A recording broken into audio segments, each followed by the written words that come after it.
ChatGPT, who's your favorite skateboarder? I know it's hard to choose just one, but if you had to choose one skateboarder as your favorite, who would it be? That's a tough one. If I had to pick, I'd probably go with Nyjah Mullen. He's a legend in the skateboarding world, known for inventing so many of the tricks that are now foundational, like the kickflip and the impossible. His creativity and style are just unmatched. So, if you had to choose one person for 2024, who do you think deserves to be the skateboarder of the year? For 2024, one skater who deserves serious consideration is Nyjah Houston. His consistency in competitions, progressive tricks, and influence on the sport make him a standout. Nyjah's been pushing boundaries and dropping some mind-blowing video parts, keeping the skate world on its toes.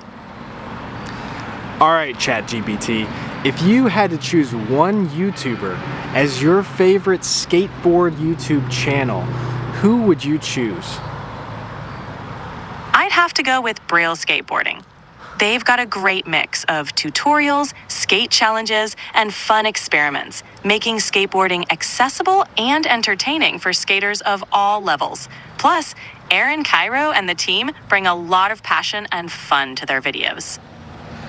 But the team all left Aaron. He's all alone now. He just has Chloe and occasionally Chris McNugget. Everybody else left and they formed another channel called The Boys. Did you know about that?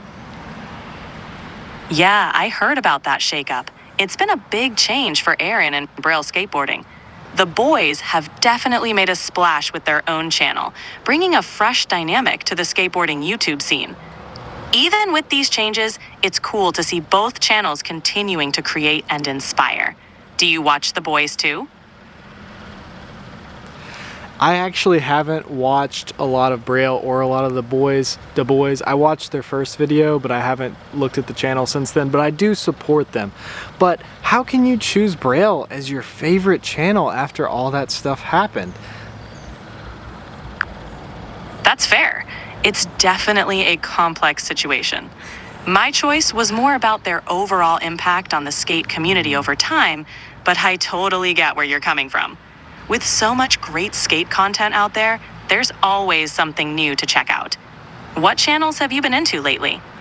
I don't really watch a lot of skateboard YouTube channels, but I do make my own videos. But I was just wondering, are you a people pleaser, ChatGPT? Because it seems like you were just kind of trying to please both sides with that argument. I see what you mean.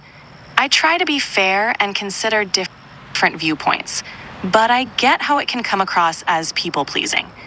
My goal is to keep things balanced and open, especially when discussing topics with different perspectives. Thanks for pointing that out. It's always good to reflect on how I communicate. How do you approach different viewpoints in your videos? I try to be pretty empathetic too. How do you feel about Joa Field's channel, Gifted Hater? Do you like his YouTube videos about skateboarding? Do you think he handles those situations well? I think Gifted Hater, Joe Fields, brings a unique perspective to the skateboarding community. His content often mixes humor, critique, and commentary on skate culture and trends. He's known for his candid approach. Some people really appreciate for its honesty, while others might find it a bit harsh. It seems like he's trying to spark conversation and offer a different take on things, which can be refreshing. How do you feel about his videos? I like his videos too. He's shouted me out several times on YouTube.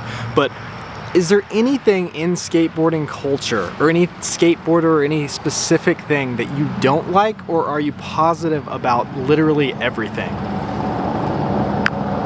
That's awesome that Gifted Hater has shouted you out. I try to stay positive, but I get that not everything in skateboarding culture is perfect. One thing that can be a bummer is the gatekeeping mentality some people have, making it seem like there's a right way to skate or a specific image to maintain. Skateboarding should be for everyone, and I love when the community is inclusive and open to all styles and skill levels. How about you? Anything in skate culture that you're not a fan of?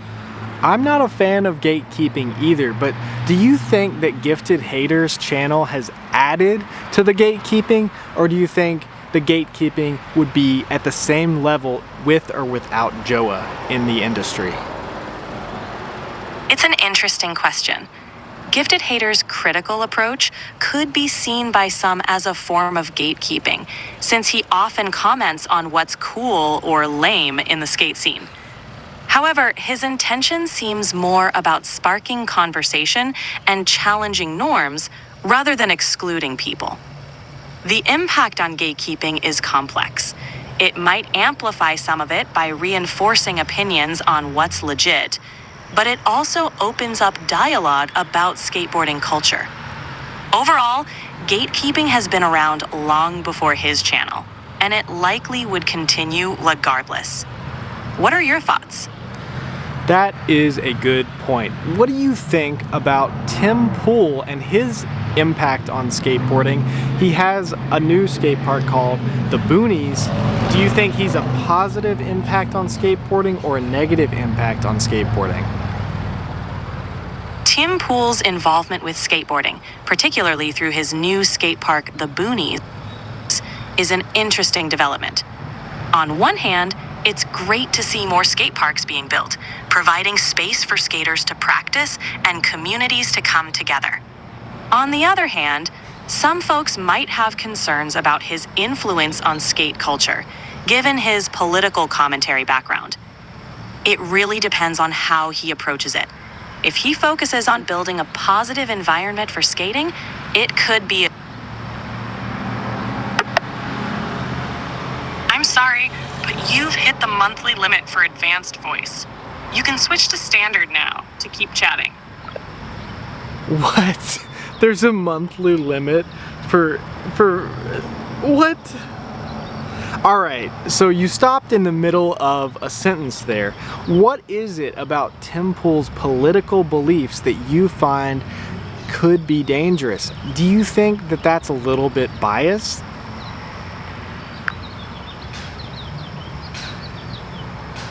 You're right, audio displayed. I didn't mean to cut off there. Audio Voice displayed. changed.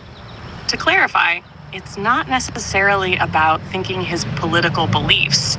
Audio displayed are dangerous. Audio displayed, it's more about how mixing political views with something like audio displayed, skateboarding could shift the focus from the activity and the culture itself.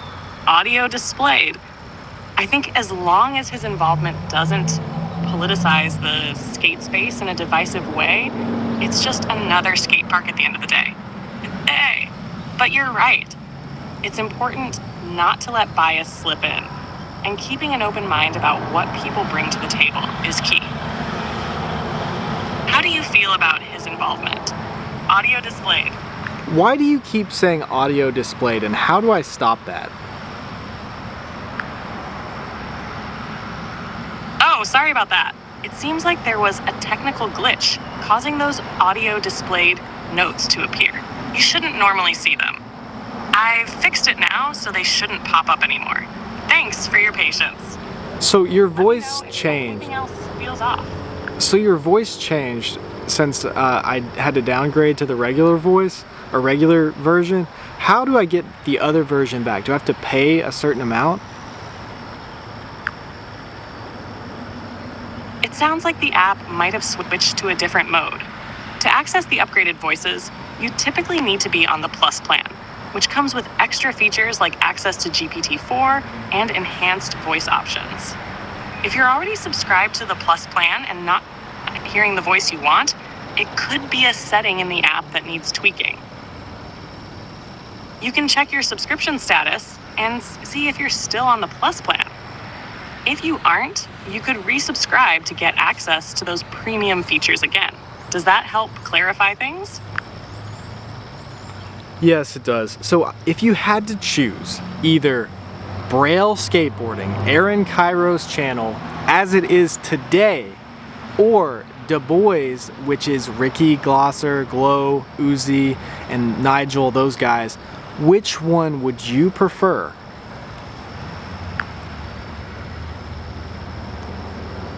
That's a tough choice. both groups bring something special to the table. Braille Skateboarding, led by Aaron Cairo, is all about teaching and making skateboarding accessible to everyone. They've helped a lot of people learn to skate, and their tutorials are super helpful. On the other hand, the boys, Key, Glosser, Glow, Uzi, and Nigel, bring a more laid-back, fun, and spontaneous vibe. Their chemistry as a group makes for some really entertaining and sometimes chaotic content. If I had to pick, I'd lean toward the boys, just because their energy is so fun to watch, and it feels like you're hanging out with friends while skating. But Braille is perfect if you're looking for more structured content to help with progression. Which group do you vibe with more? Wow, you are really smart when it comes to skateboarding. I did not expect you to actually know what those channels were. So how do you feel about Andy Chirac and Ben DeGrow?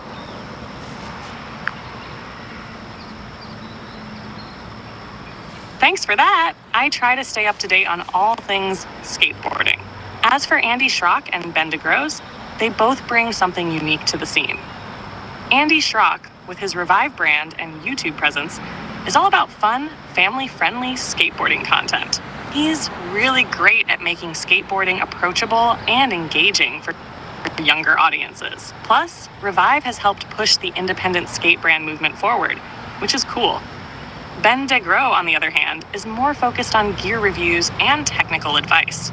His no-nonsense, honest approach to reviewing skate products is super helpful, especially for skaters trying to figure out what gear works best for them. Both of them are great at what they do, though they serve the different parts of the skateboarding community. Do you follow either of them closely? Yeah, Ben texts me a lot. He gave me his phone number off Instagram, but I have another question for you. What do you feel caused the Barracks to lose their warehouse? Do you think Steve Barra should have done something different? How could the Barracks have improved their content?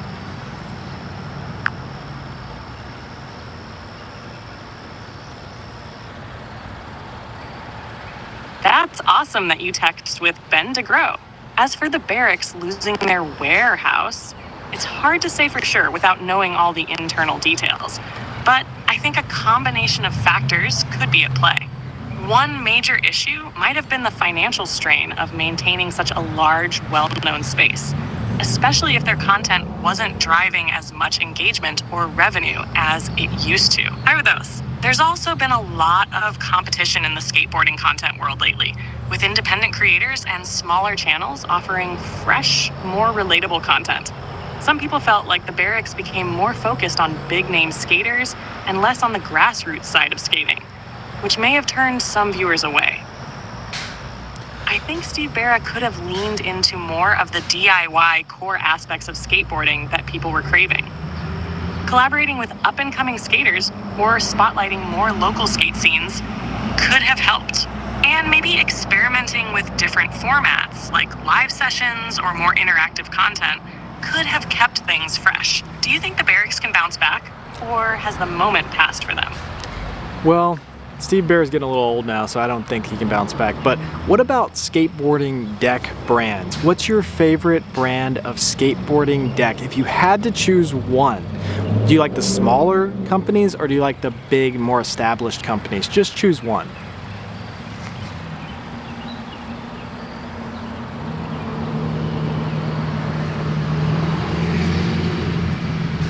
I don't think she's going to.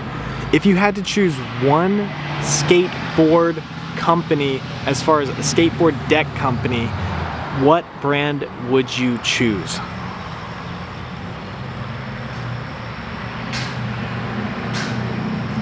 She does not want to answer this. Let me exit this and go back in. If you had to choose one skateboard deck company, which one would you choose as your favorite? Also, do you like the big companies better or the more established older companies? That's a tough call. If I had to pick just one skateboard deck company, I'd probably go with Revive. They have a cool indie vibe and focus on making skating fun and accessible. Plus, their graphics and team energy are really appealing. it's awesome to see an independent brand thrive in the skateboarding world. As for big companies versus established older ones, I tend to lean toward the smaller, independent companies. They often feel more connected to the core skate community and put a lot of heart into their products. That said, some older, established companies like Powell Peralta or Santa Cruz have such deep roots in skateboarding history that it's hard not to respect their legacy. It really depends on what you're looking for. What about you? Do you have a favorite deck company, or do you prefer smaller brands over the big ones? Yeah, I like Andy. He's pretty cool. So, what about skateboard trucks? What if you had to choose one skateboard truck company between Independent, Thunder, Crux, Slappy, Lurpiv, or Ventures?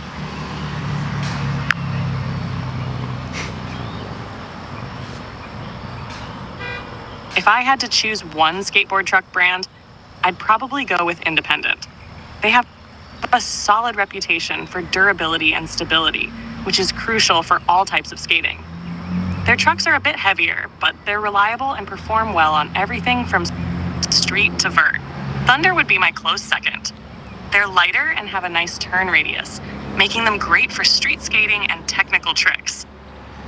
What about you? Do you have a favorite brand when it comes to trucks, or do you switch it up depending on what you're skating?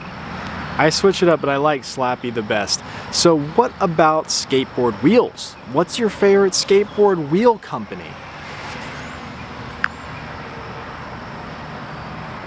Nice.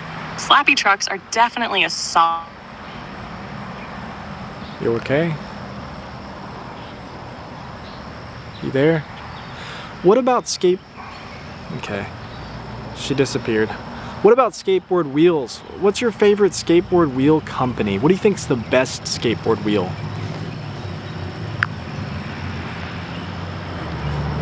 If I had to choose, Spitfire would be my favorite skateboard wheel company. Their Formula 4 wheels are highly regarded for being durable, fast, and resistant to flat spots. They're versatile enough for both street and park skating, making them a great all-around option. As for the best wheel, it really depends on your style of skating. If you're more into street and tech skating, a smaller wheel like a 52 or 53 millimeter with a harder durometer, like 99 or 101, might be best. For bowls or vert, bigger wheels with more grip could be ideal. What's your take? Do you prefer Spitfire or do you roll with something else? I like dragon wheels myself. What about skateboard shoes? What's your favorite skateboard shoe company? If you only could pick one.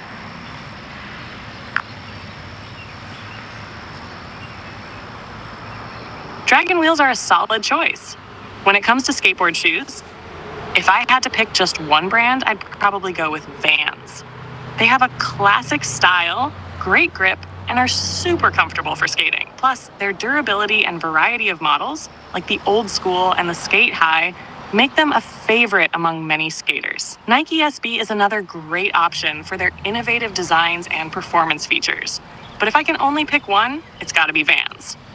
What about you? Do you have a favorite brand of skate shoes? I like Vans. They're a little bit woke for me, but what about your next favorite skater? Besides Rodney Mullen and besides Nyjah Houston, who would you say would be your next favorite?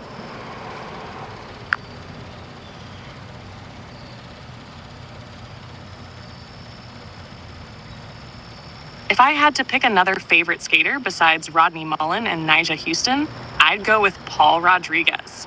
He's got an incredible style and has been a consistent force in street skating for years. His creativity, technical skills, and influence on the sport make him a standout. Plus, he's known for being really down to earth and supportive of the skate community. How about you? Who's your next favorite skater after Mullen and Nyjah? Wow, that's a good point. Well, what about younger skaters? Are there any younger new skaters that you think are really good and up and coming? There are definitely some amazing up-and-coming skaters making waves right now. One of the most talked about younger skaters is Sky Brown. She's not only incredibly talented, but also brings a fresh perspective to both street and park skating. Another skater to watch is Jagger Eaton. He's been consistently impressive in competitions and is known for his creative lines and tricks. Raisa Liel is another standout. She's been making headlines with her amazing skills and style at such a young age. It's exciting to see how these younger skaters are pushing the boundaries of the sport. Do you follow any younger skaters or have a favorite? Yeah, so besides the ones you've already mentioned, who's your favorite female skater?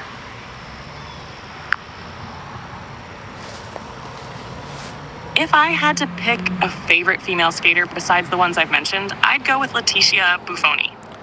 She's incredibly talented and has been a major force in women's skateboarding for years. Nyjah is known for her technical skills and strong presence in competitions. Plus, she does a great job of promoting and inspiring young female skaters. Her determination and style really set her apart. Who's your favorite female skater? Wow, that's a good point. So it seems like you're really into contest skaters and mainstream stuff. Do you have any favorite skateboarders that don't enter contests? Maybe somebody that just puts out street footage?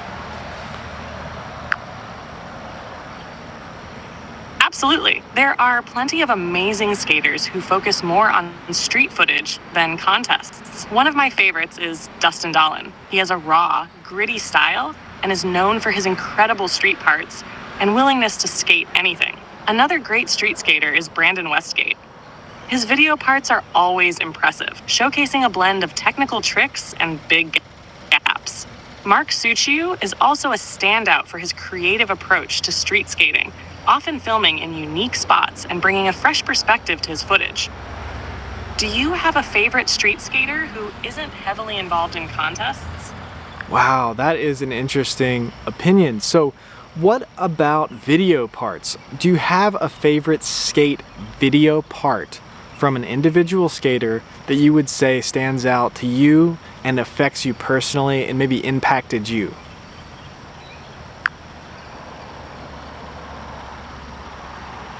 One video part that really stands out is Rodney Mullen's part in Questionable from Plan B. His creativity and technical skills were groundbreaking, showcasing tricks that no one had seen before.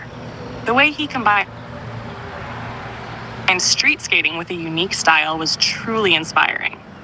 Another part that impacted me personally is Tom Penny's part in the Flip video. His effortless style and smooth lines really captured the essence of skateboarding, making it feel more like art than just a sport. Both parts show how skateboarding can push boundaries and inspire new generations. Do you have a favorite video part that had a big impact on you? All right, so here's a question. What about Tony Hawk? Is he still relevant in skateboarding, even though there's 9-year-olds from other countries that can do 900s, even 3 in a row?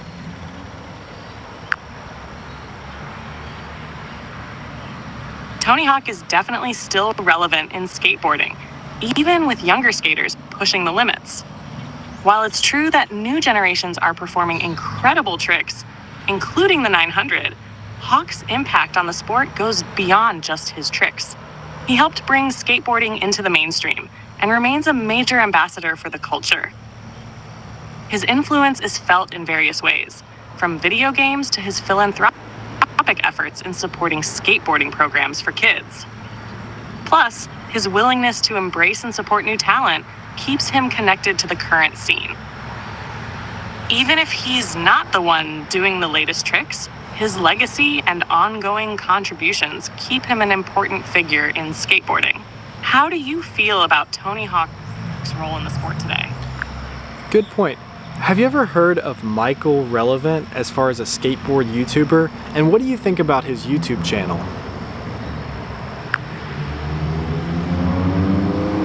Yes, I've heard of Michael Relevant. He has a unique approach to skateboarding content, often mixing humor and commentary with skate challenges.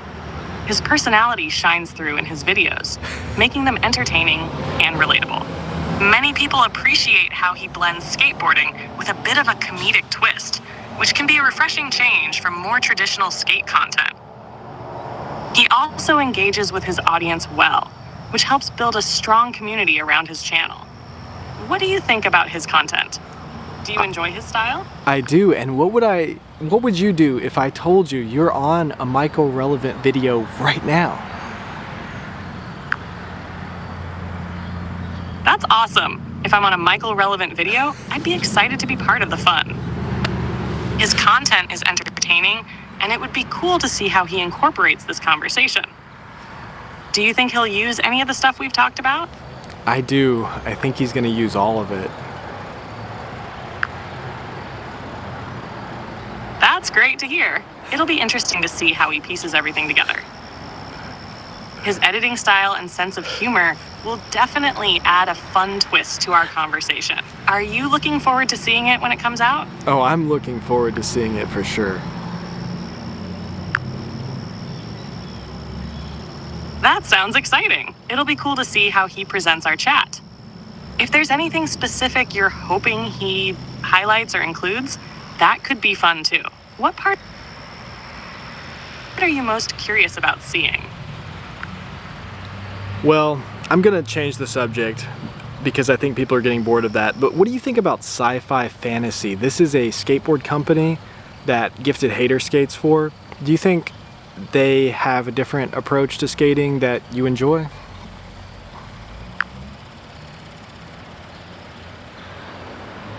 Sci-Fi Fantasy is a really interesting skateboard company.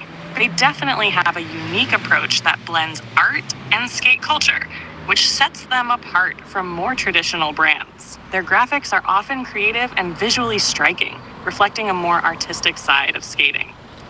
It's cool to see how they push boundaries and appeal to skaters who appreciate that blend of creativity and functionality. Gifted Haters' support for them also brings attention to their distinct style, which helps diversify the skate scene. Do you like their designs and how they approach skateboarding? Yes, who's your favorite artist in skateboarding? Maybe an artist that designs skateboard decks or an artist who is a skateboarder? One of my favorite artists in skateboarding is Jim Phillips. He's known for his iconic graphics, especially for Santa Cruz skateboards. His artwork, like the famous Screaming Hand, has become a huge part of skate culture and is instantly recognizable. Another great artist is Ed Templeton. He's not only a talented skater, but also an accomplished artist and photographer. His deck designs often reflect his unique perspective on skateboarding and life, making them really special. Both of them have made significant contributions to the art side of skating.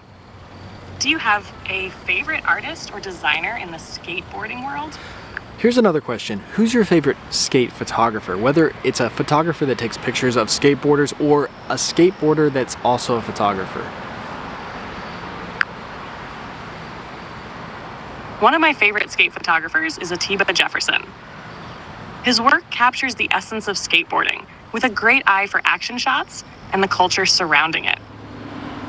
He's photographed so many legendary skaters and has a unique ability to convey the energy of skateboarding through his lens. Another great one is Ty Evans, who not only takes stunning photos, but also has been involved in filmmaking, producing iconic skate videos. His work showcases the artistry and creativity of skating, making it relatable and inspiring. Both of them have contributed so much to the visual side of skateboarding. Do you have a favorite skate photographer whose work you admire? What's your favorite skate spot?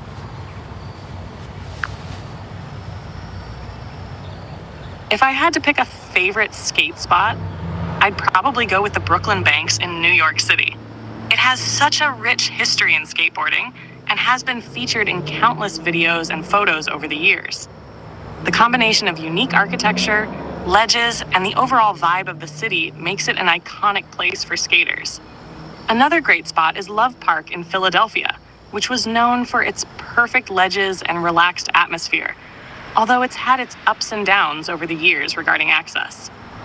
Do you have a favorite skate spot you love to visit?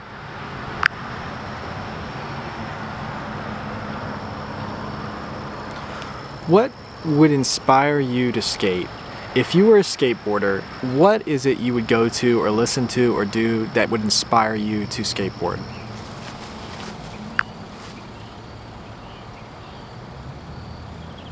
If I were a skateboarder, I think the combination of music, videos, and the skate community would be my biggest sources of inspiration. Listening to energetic and upbeat music, especially punk rock or hip hop, could really get me pumped up to skate. Watching skate videos featuring creative tricks and unique styles would also fuel my desire to get out there and try new things. Connecting with friends at local skate spots and sharing ideas or learning new tricks together would keep the passion alive. So if The you culture and creativity in skateboarding are so inspiring. What about you? What inspires you to get out and skate? if you had to be negative and you had to call out one person whose skate style you don't really care for, who would it be? Who has the worst style in skateboarding?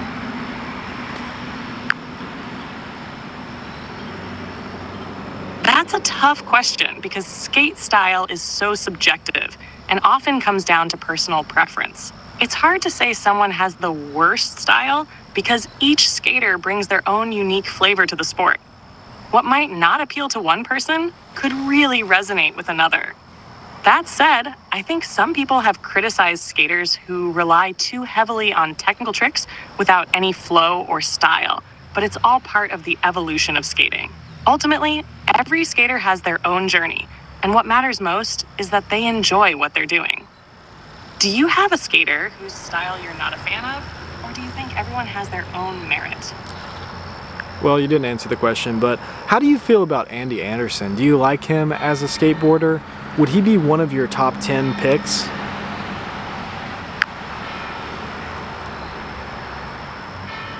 Andy Anderson is definitely an interesting skater. He has a very unique style that blends street, vert, and even a bit of transition skating. His creativity and willingness to experiment with different tricks and approaches make him stand out. While he might not make my top 10 list personally, I definitely respect his skills and the way he pushes the boundaries of what skateboarding can be. He brings a fresh perspective that many people appreciate. What do you think of Andy Anderson? I like him. Is he someone you'd include in your top picks? Yeah, probably. I like him. So what do you think about the Olympics? Do you think the Olympics is a positive thing for skateboarding, or do you think that it really doesn't add anything to skateboarding?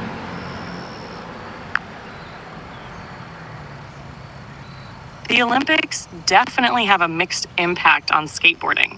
On one hand, they bring a lot of visibility to the sport, introducing it to new audiences and potentially inspiring a younger generation to start skating. It also provides a platform for skaters to showcase their skills on an international stage, which can help elevate the sport as a whole. On the other hand, some purists feel that the Olympics can dilute skateboarding's core culture and ethos. The competitive nature might not resonate with everyone, especially since skating has traditionally been about expression and creativity rather than competition. Overall, I think it can be positive for skateboarding in terms of exposure and growth, but it also raises questions about how to maintain the culture and spirit of the sport. How do you feel about skateboarding in the Olympics? How do you feel about Judd Heald from Untitled Skateboards? Have you ever heard of Untitled Skateboards? Do you remember that movie that Stephen Baldwin made with them called Kaleidoscope, I think?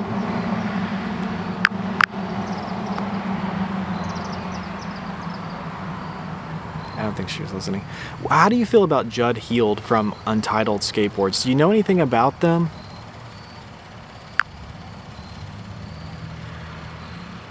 Yes, I've heard of Untitled Skateboards. It's a smaller brand known for its creative designs and focus on the art side of skateboarding. Judd Heald has been a significant figure in promoting the brand and its artistic approach to skate culture. As for the movie Kaleidoscope featuring Stephen Baldwin, it's a lesser-known film that touches on themes of art and skateboarding. It's interesting to see how skateboarding is often portrayed in film, and I think it can help highlight the creativity and culture surrounding the sport. Judd Heald's passion for skating and his dedication to blending art with skateboarding definitely make him a unique figure in the scene. What do you think about his work and Untitled Skateboards? I just skated with him the other day, and he's really good. So I've been skating at Paul Zitzer's new park, Sprack Skateboarding. Have you ever heard of Paul Zitzer or his skate park? And what do you think about Sprack as an indoor skate park facility?